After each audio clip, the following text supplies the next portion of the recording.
You've probably seen it happen, right? A man hits his 40s and then all of a sudden walks away from, well, everything. His career, his relationships, habits he's had for decades, it all seems to vanish overnight. Now, we all have a name for that, but today we're going to look at it differently and really explore the hidden psychology behind this massive life shift. So, is this really just a midlife crisis? Some reckless chase for lost youth? Or could it be something way deeper? Well, psychology suggests it might actually be a kind of rebirth, a really deep and necessary realignment of his entire life. I mean, the common view is pretty simple and honestly kind of judgmental. We see a man in his 40s just blow up his entire life, and it's almost always written off as that old cliche. We just assume he's acting out, being selfish, or, just losing it. But that's just what it looks like from the outside. But what if it isn't random at all? What we're exploring here is a completely different perspective, that this huge shift is actually a logical, almost desperate attempt to protect his own peace and finally align his life with his true identity. So let's dive into what that really means. Okay, so the first piece of this puzzle is something called psychological overload. And we're not just talking about having a bad week here. This is about the hidden weight of decades of pressure. Think about it. For years, so many men are taught to be the solid foundation for everyone else. They're carrying the emotional, the physical, and the financial weight for their family, their job, their community. But the human brain can only handle that much constant pressure for so long before it just gets totally exhausted.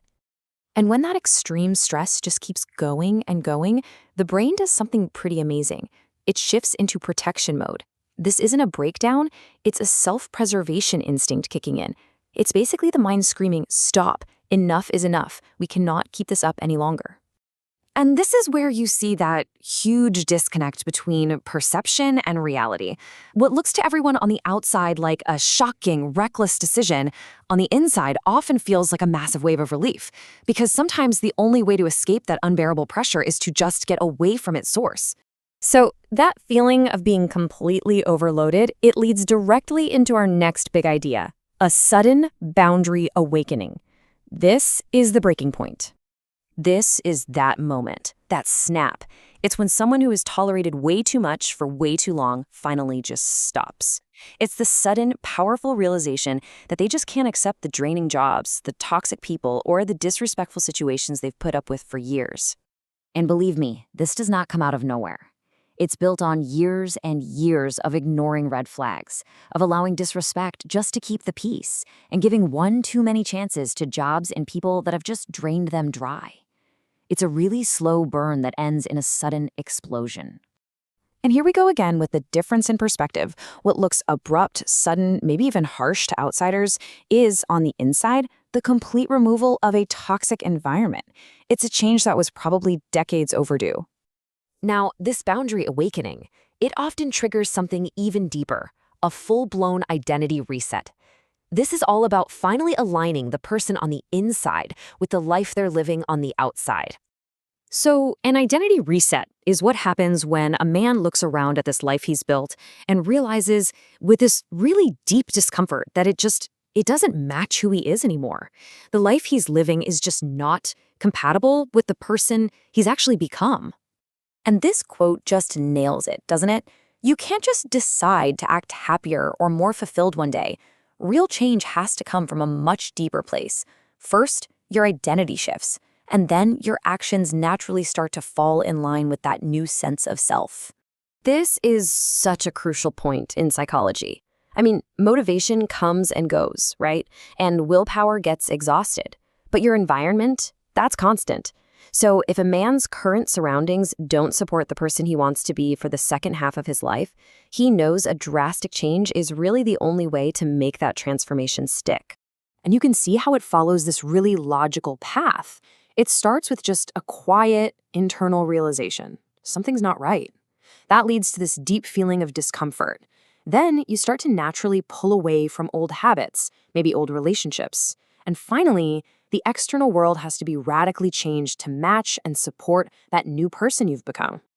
All right, let's explore the final piece of this whole psychological puzzle, because this entire process, when you boil it all down, is about one thing: reclaiming personal autonomy. You see, for the first half of life, a lot of men are guided by external forces, society's rules, their parents' expectations, the structure at their job.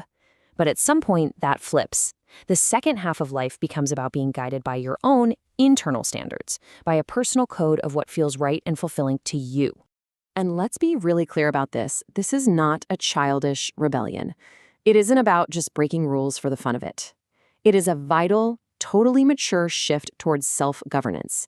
It's where how you choose to live your life suddenly matters so much more than what you achieve in the eyes of everybody else. So, the most important point of all of this is that maybe we've been looking at this whole thing completely wrong. It's not a crisis that's breaking everything down. It's a correction that's building something new.